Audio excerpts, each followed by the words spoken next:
Dear viewers, अब हम continue करते हैं अपना चैप्टर जो कि है nucleophilic substitution reaction on alkyl halide. तो लास्ट वीडियो में हमने पढ़ा था न्यूक्लियोफिलिसिटी और बेसिसिटी क्या होती है। उस वीडियो का लिंक मैं इस वीडियो के डिस्क्रिप्शन बॉक्स में दूंगा। तो अब हम कंटिन्यू करते हैं SN1 और SN2 रिएक्शन क्या होती है। पहले हम एक जनरल रिएक्शन लेते हैं। इस रिएक्शन में क्या है, आपका जो अल्काइल हैलाइड है वो न्यूक्लियोफाइल के साथ रिएक्ट करके ये कंपाउंड दे रहा है आपको। ओके, इसमें आप देखेंगे दो सिग्मा बॉन्ड इन्वॉल्व हो रहे हैं।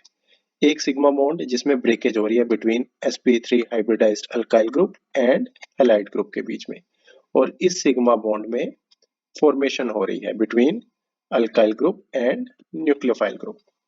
तो यहाँ पे एक क्वेश्चन आता है कि पहले हैलाइड ग्रुप निकलता है तब न्यूक्लियोफाइल अटैक हो रहा है, या पहले न्यूक्लियोफाइल अटैक होता है तब हैलाइड ग्रुप निकलता है। तो इस इवेंट को अब हम डिस्कस करेंगे वन बाय वन। तो फर्स्ट इवेंट हम डिस्कस करते हैं जो कि वन स्टेप है। इसमें क्या है, बॉन्ड ब्रेकिंग और बॉन्ड मेकिंग वो सेम टाइम पे हैपन हो रही है। मींस आपका न्यूक्लियोफाइल सेम टाइम पे अटैक कर रहा है जब आपका लिविंग ग्रुप रिलीज हो रहा है। तो ये फॉलो करता है सेकंड ऑर्डर, और रेट ऑफ रिएक्शन डिपेंड करती है बोथ रिएक्टेंट मॉलिक्यूल के ऊपर। मींस इसे हम बायमॉलिक्यूलर रिएक्शन भी कह सकते हैं, ठीक है, क्योंकि रेट ऑफ रिएक्शन डिपेंड कर रही है न्यूक्लियोफाइल के ऊपर as well as alkyl halide के ऊपर। सेकंड इवेंट है वो है टू स्टेप मैकेनिज्म है। उसमें बॉन्ड ब्रेकिंग पहले होती है और उसके बाद बॉन्ड मेकिंग होती है। मींस जब आपका लिविंग ग्रुप रिलीज होगा तो वहां पे आप एक कार्बोकटाइन जनरेट करेंगे। जैसे ही कार्बोकटाइन जनरेट होगा तो ये न्यूक्लियोफाइल आपके कार्बोकटाइन पे अटैक करके आपको फाइनल प्रोडक्ट देगा। तो इसमें रेट डिटरमाइनिंग स्टेप क्या है, रेट डिटरमाइनिंग स्टेप है अल्काइल हैलाइड से कार्बोकटाइन का फॉर्मेशन। तो ये यूनिमोलिकुलर रिएक्शन भी कह सकते हैं, क्योंकि रेट डिटरमाइनिंग स्टेप डिपेंड कर रहा है टोटली अल्काइल हैलाइड के ऊपर, क्योंकि जब तक हैलाइड ग्रुप लिखने का नहीं तो कार्बोकटाइन जनरेट नहीं होगा। तो ये फर्स्ट ऑर्डर रिएक्शन है और रेट डिपेंड कर रहा है ओनली अल्काइल अल्काइल हैलाइड की कंसंट्रेशन के ऊपर। तो थर्ड इवेंट है, उसमें क्या है, बॉन्ड मेकिंग अकर बिफोर बॉन्ड ब्रेकिंग। मतलब पहले न्यूक्लियोफाइल अटैक करेगा तो वो आपका न्यूक्लियोफाइल और कार्बन के बीच बॉन्ड बनेगा। लेकिन यहाँ पे आप देखें कार्बन के ऊपर 5 बॉन्ड है। मीन्स कार्बन के पास अब 10 इलेक्ट्रॉन है, जो कि प्रैक्टिकली पॉसिबल नहीं है। तो इस इवेंट को हम टोटली रिजेक्ट कर देते हैं। तो अब आपके पास दो ही इवेंट रह जाते हैं, इवेंट 1 एंड इवेंट 2। दो तो ये एग्जांपल दिया हुआ है बायोमोलिकुलर रिएक्शन का। इसमें आप देखेंगे ब्रोमोमीथेन पे एसीटेट न्यूक्लियोफाइल अटैक कर रहा है, ठीक, और ब्रोमीन ग्रुप लीव कर रहा है। तो इसे कहते हैं SN2। SN2 means nucleophilic substitution and 2 means bimolecular. Bimolecular means both reactants are involving in the reaction and both reactant determine the rate of reaction. SN1 reaction का मीनिंग होता है nucleophilic substitution unimolecular. Unimolecular means rate determining step depend करेगा alkyl halide के ऊपर। जब तक इसका halide part नहीं निकलेगा तब तक ये न्यूक्लियोफाइल अटैक नहीं कर पाएगा।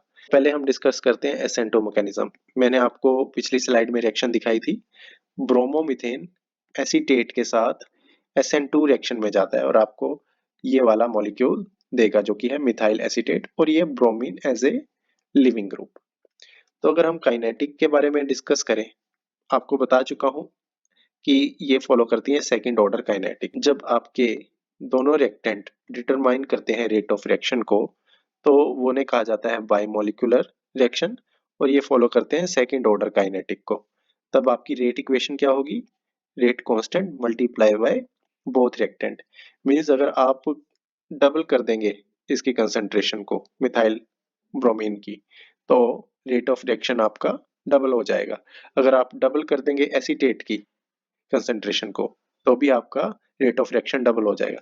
अगर आप डबल कर देंगे दोनों रिएक्टेंट की कंसंट्रेशन को तो रेट ऑफ रिएक्शन 4 टाइम हो जाएगा, ठीक है। अब ये फॉलो करते हैं वन स्टेप मैकेनिज्म। मींस आपका leaving group same time release हो रहा है जब आपका न्यूक्लियोफाइल अटैक कर रहा है इस sp3 हाइब्रिडाइज्ड कार्बन पे, और यहाँ पे आप देखेंगे new carbon oxygen bond formation हो रहा है। तो अब हम एनर्जी डायग्राम के बारे में डिस्कस करते हैं। There is one energy barrier between reactant and product. So आपका रिएक्टेंट है ये मिथाइल ब्रोमाइड एंड एसीटेट, और आपका जो प्रोडक्ट है इसके बीच में एक ही एनर्जी बैरियर है, this is this one. Okay, because the equilibrium for this SN2 reaction favor the product are drawn at lower energy than starting material। तो आप देखेंगे कि आपका जो प्रोडक्ट है उसकी एनर्जी लेवल लो दिखाई हुई है रिएक्टेंट की एनर्जी लेवल से। तो आपकी ये जो रिएक्शन है एक्सोथर्मिक रिएक्शन है, इसमें एनर्जी रिलीज हो रही है। और आप देखेंगे ट्रांजिशन स्टेट में कार्बन और ब्रोमीन के बीच पार्शली ब्रोकन बॉन्ड दिखाया हुआ है, और कार्बन और ऑक्सीजन के बीच पार्शली जो बॉन्ड बन रहा है वो दिखाया हुआ है। And both the attacking nucleophile and the departing leaving group bear a partial negative charge. Okay, तो ये है एनर्जी डायग्राम SN2 रिएक्शन का। अब हम स्टीरियोकेमिस्ट्री के बारे में डिस्कस करते हैं। तो आपका न्यूक्लियोफाइल या तो फ्रंट से अटैक करेगा या बैक साइड से अटैक करेगा। तो इस चीज को हम एक एक करके डिस्कस करते हैं। तो पहले हम केस लेते हैं फ्रंट साइड अटैक।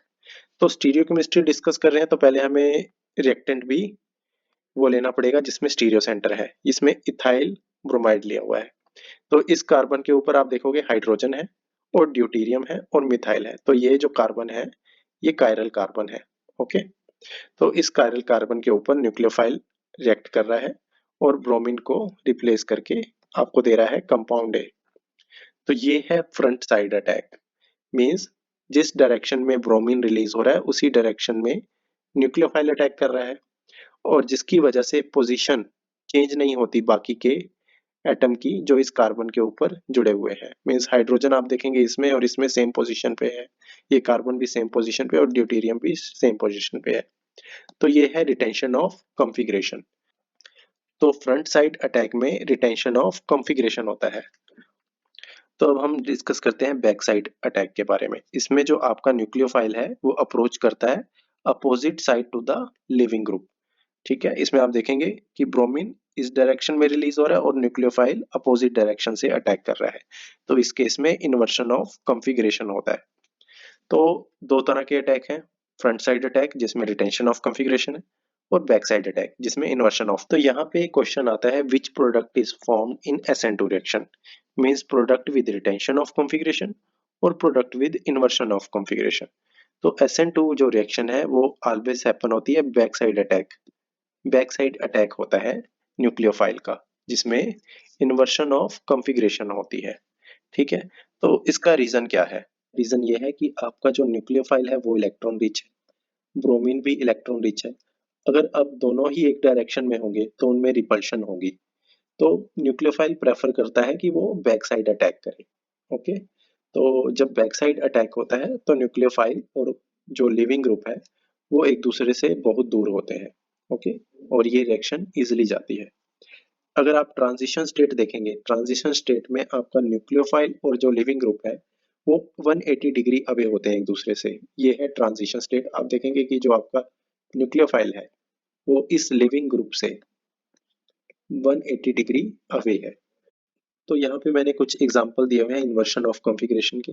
इसमें देखिए आयोडीन ग्रुप निकल रहा है एंड थायोल ग्रुप आपका बैक साइड अटैक कर रहा है, और यहाँ पे इन्वर्शन ऑफ कॉन्फ़िगरेशन हो रही है।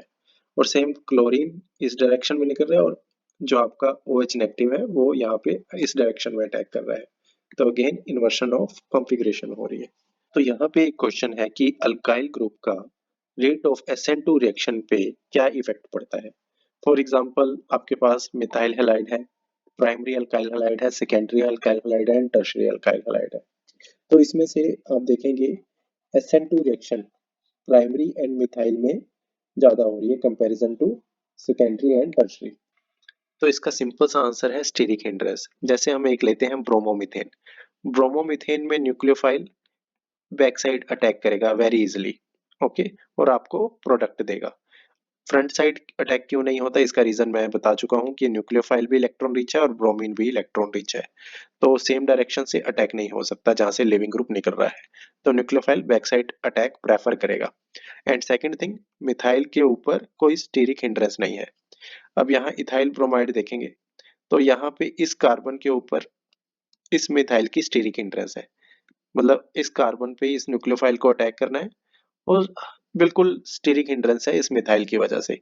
लेकिन अब इस न्यूक्लियोफाइल को इस सेकेंडरी कार्बन पे अटैक कर रहा है, लेकिन ये मिथाइल ग्रुप, ये जो दो बल्कि बल्कि मिथाइल ग्रुप है, इस न्यूक्लियोफाइल की एंट्रेंस को यहाँ पे रोकेंगे और यही स्टीरिक हिंड्रेंस इंक्रीज हो जाती है टर्शरी कार्बन के केस में।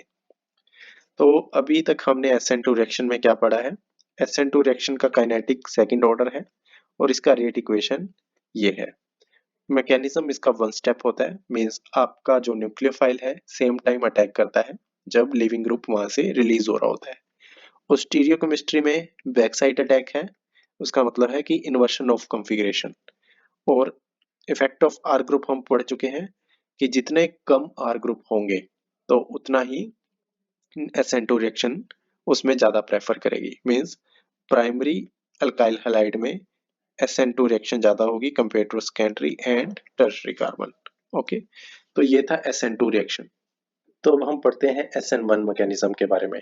तो ये है आपका टर्शियरी ब्यूटाइल ब्रोमाइड और इसके ऊपर ये एसीटेट जो कि न्यूक्लियोफाइल है अटैक कर रहा है। तो ये रिएक्शन होगी थ्रू SN1 रिएक्शन के मैकेनिज्म के अकॉर्डिंग।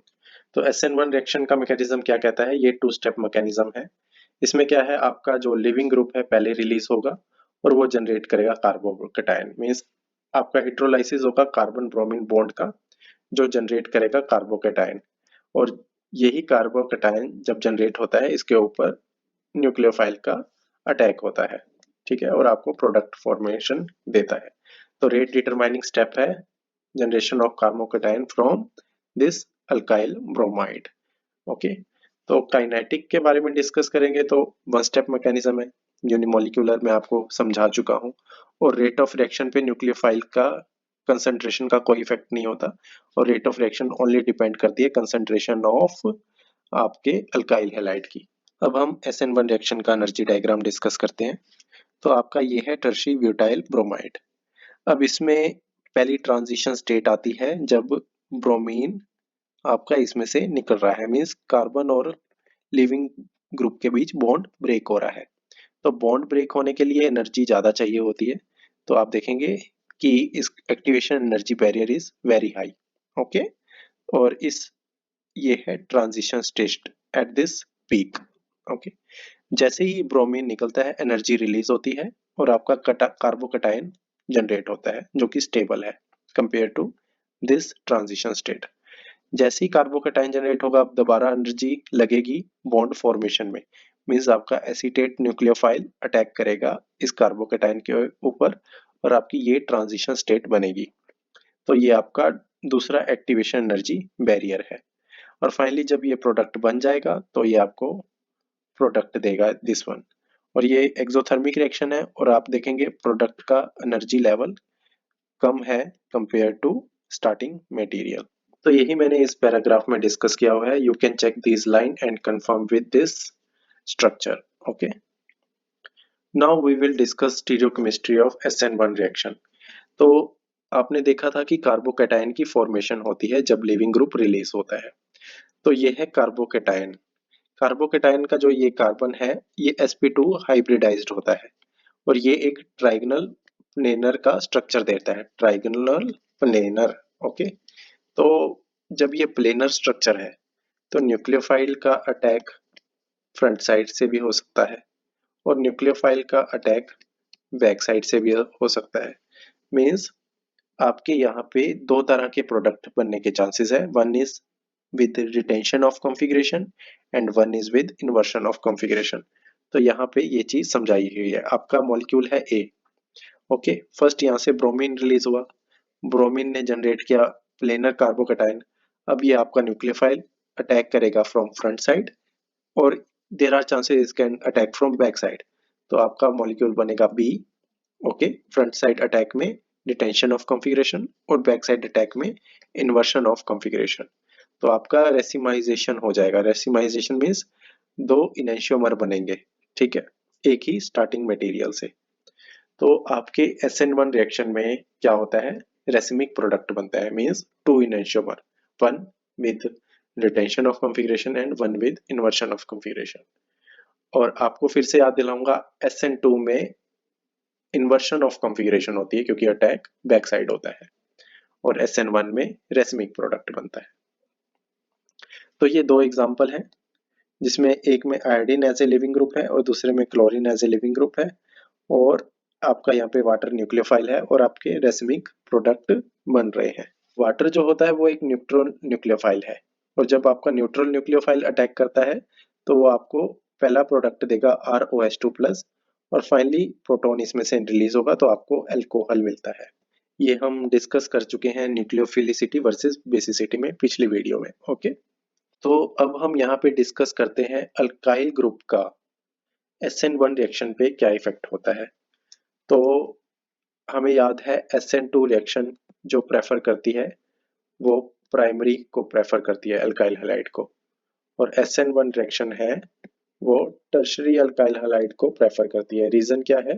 टर्शरी अल्काइल हैलाइड में स्टीरिक हिंड्रेंस ज्यादा होती है, ठीक है, तो न्यूक्लियोफाइल अटैक नहीं कर पाता है जब तक ये लिविंग ग्रुप रिलीज ना हो जाए। जैसे ही ये लिविंग ग्रुप रिलीज होगा तो पहले बनेगा इसमें कार्बोकेटाइन, और जब ये कार्बोकेटाइन बनेगा तब न्यूक्लियोफाइल का अटैक होगा।